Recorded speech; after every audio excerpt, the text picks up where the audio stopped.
ವೀಕ್ಷಕರೇ, ಸಂಶೋಧಕರು ಸತತವಾಗಿ ಸಂಶೋಧನೆಯಲ್ಲಿ ನಿರತರಾಗಿದ್ದರು. ದಿನವೂ ಅವರು ಹೊಸ ಸತ್ಯಗಳನ್ನು ಹೊರಹಾಕಿದರೂ ಕೂಡ ಎಷ್ಟೋ ರಹಸ್ಯಗಳು ಗೊತ್ತಿಲ್ಲದೆ ಉಳಿದು ಹೋಗ್ತವೆ.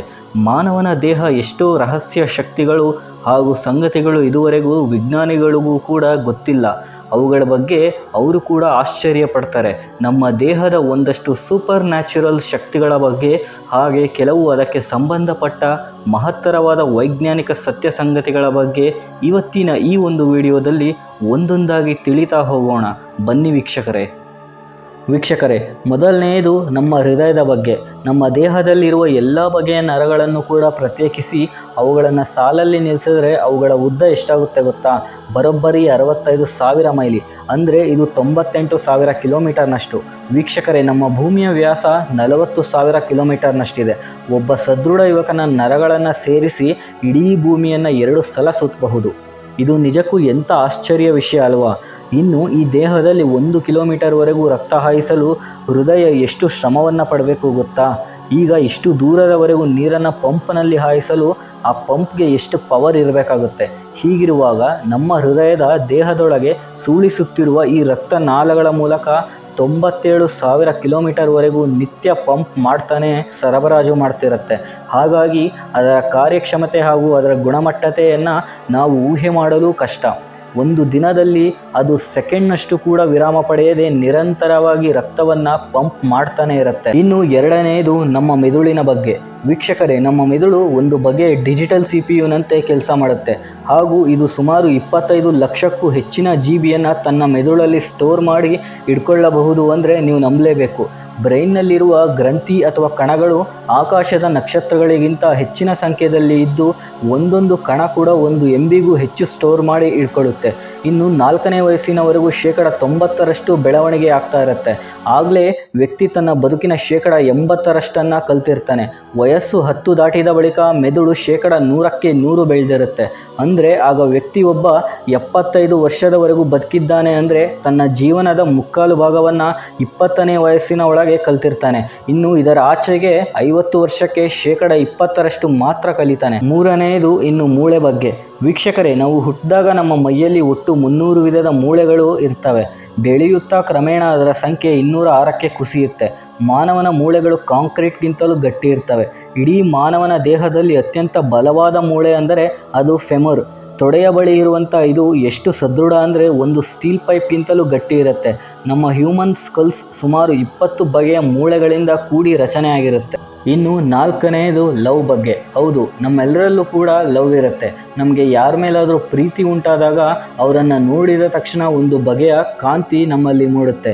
ಇದು ಕೇವಲ ನಮಗೆ ಇಷ್ಟ ಆದವರನ್ನು ನೋಡಿದರೆ ಮಾತ್ರ ಉಂಟಾಗೋದಿಲ್ಲ. ನಾವು ಯಾರನ್ನು ದ್ವೇಷ ಮಾಡ್ತೀವೋ ಅವರನ್ನು ನೋಡಿದಾಗಲೂ ಕೂಡ ಇದು ಮೂಡುತ್ತೆ. ನಮ್ಮ ಮೆದುಳಲ್ಲಿ ನಡೆಯುವ ಈ ಒಂದು ಬಗೆಯ ರಾಸಾಯನಿಕ ಆವರ್ತನೆಯಿಂದಾಗಿ ನಮಗೆ ಯಾರ ಮೇಲಾದರೂ ದ್ವೇಷ ಅಥವಾ ಪ್ರೀತಿ ಮೂಡುತ್ತೆ. ಡೋಪಮೈನ್ ಹಾಗೂ ಸೆರೋಟಿನ್ ಎಂಬ ಈ ಒಂದು ಬಗೆಯ ರಾಸಾಯನಿಕದಿಂದಾನೇ ನಮಗೆ ಒಬ್ಬರ ಮೇಲೆ ಲವ್ ಮೂಡುತ್ತೆ ಅಂತ ಬಯಾಲಜಿಯ ವಿವರಗಳು ಹೇಳ್ತವೆ. ಇನ್ನು ಸೆಲ್ಸ್ಗಳ ಬಗ್ಗೆ.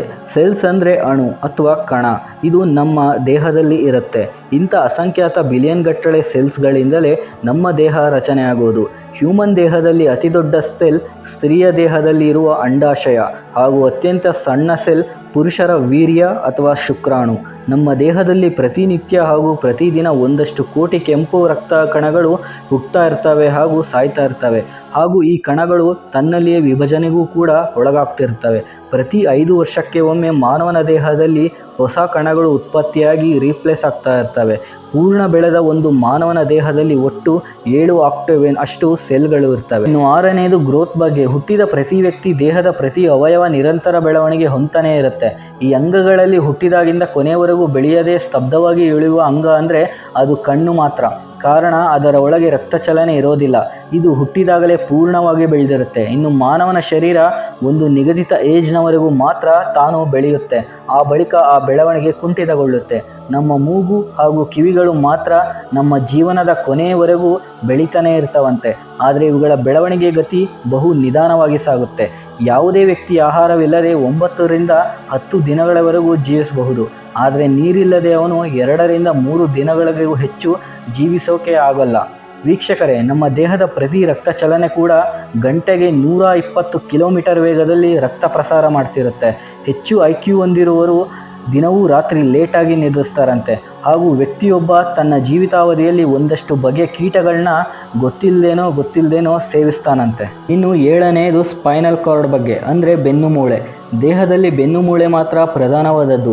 ನಮ್ಮ ದೇಹ ನೆಟ್ಟಗೆ ನಿಲ್ಲೋದಕ್ಕೆ, ಕೂರೋದಕ್ಕೆ, ಓಡಾಡೋದಕ್ಕೆ ಈ ಬೆನ್ನುಮೂಳೆ ಸಹಾಯ ಅಪಾರವಾದದ್ದು.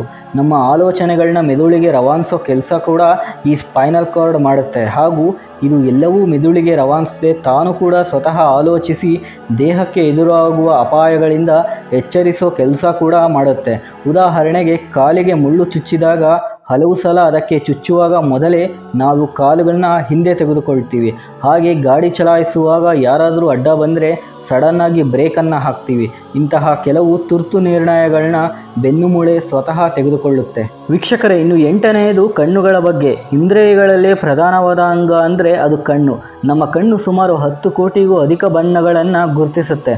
ನಾವು ಮೆಗಾಪಿಕ್ಸೆಲ್ಸ್ ಹೆಚ್ಚು ಇರುವ ಮೊಬೈಲ್ಗಳನ್ನು ಹೆಚ್ಚಾಗಿ ಇಷ್ಟಪಡ್ತೀವಿ. ಆದರೆ ನಮ್ಮ ಕಣ್ಣಿನ ಮೆಗಾಪಿಕ್ಸೆಲ್ಸ್ ಶಕ್ತಿ 577ಕ್ಕೂ ಅಧಿಕ. ಇನ್ನು ಮೂಗಿನ ಬಗ್ಗೆ ಬಂದರೆ, ಮೂಗು ಸಾವಿರಾರು ವಾಸನೆಯ ಬಗೆಯನ್ನು ಗುರುತಿಸುತ್ತೆ. ಇದೊಂದು ಫಿಲ್ಟರ್ನಂತೆ ಕೂಡ ಕೆಲಸ ಮಾಡುತ್ತೆ. ಇತರೆ ಹಾನಿಕಾರ ಅಂಶವನ್ನು ತನ್ನೊಳಗೆ ಬಿಟ್ಕೊಳ್ಳದೆ ಅದು ಸೋಸಿ ತಡೆ ಹಿಡಿದು ಶುದ್ಧ ಗಾಳಿಯಷ್ಟೇ ಶ್ವಾಸಕ್ಕೆ ಬರುತ್ತೆ. ಇದು ಒಳಗಿರುವ ಕಾರ್ಬನ್ ಡೈಆಕ್ಸೈಡ್ ಹೊರಗೆ ಬಿಟ್ಟು ಶುದ್ಧ ಆಕ್ಸಿಜನ್ ಮಾತ್ರ ತೆಗೆದುಕೊಂಡು ದೇಹದಲ್ಲಿ ಆಕ್ಸಿಜನ್ ಲೆವೆಲ್ ಬ್ಯಾಲೆನ್ಸ್ ಆಗೋದಕ್ಕೆ ಸಹಕರಿಸುತ್ತೆ. ಮತ್ತೊಂದು ಸ್ನೀಸಿಂಗ್ ಅಂದರೆ ಸೀನುವಿಕೆ.